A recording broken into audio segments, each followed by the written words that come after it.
SRAP understands the threats community members face when an industrial livestock facility comes to town. We also know the importance and need for organizing to build a better food future. Through tech talks, webinars, action alerts, and agriculture policy briefings, SRAP's Food and Farm Network unites advocates. The Food and Farm Network is about being proactive rather than reactive as we have to be in our community support program. So through the Food and Farm Network, we hope to facilitate coalition building, either within a state or on a regional level, and also really connecting those state and regional efforts to national movements that are building around the country.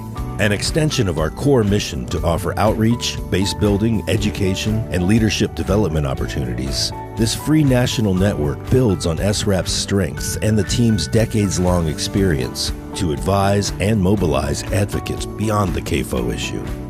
At a very young age, we had a massive corporate CAFO proposed next to our family farm. And so I watched the struggles that they went through to organize and to find people who would help when a lot of doors were being slammed in their faces. And luckily they were able to reach out to others across the country experiencing the same thing.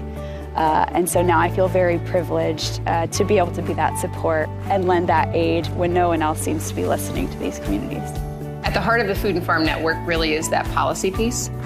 How do we bring the lived experiences and the stories of these community members, the grassroots voices, to a policy effort? So whether that's on a local level for local control, at a state level, or at the national level working on the Farm Bill.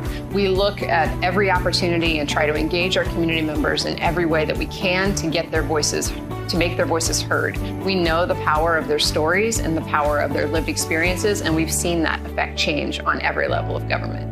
The network engages farmers and community members to advocate on behalf of regenerative food systems, social justice, climate initiatives, public health, animal welfare, and other critical issues. The Food and Farm Network also uses GIS mapping to track CAFO's impacts on communities. GIS support for SRAP gives us the opportunity to be able to talk more about the data that exists, that has been created by the state or the counties, using that effectively to our advantage, which is a tool that we can help fight the CAFOs, the encroachment within the communities. With regular opportunities to connect with state, regional, and national coalitions and organizations, network participants will learn to influence policymakers on the food and agriculture concerns that matter most. If your community faces an incoming or expanding industrial livestock facility, contact SRAP for help.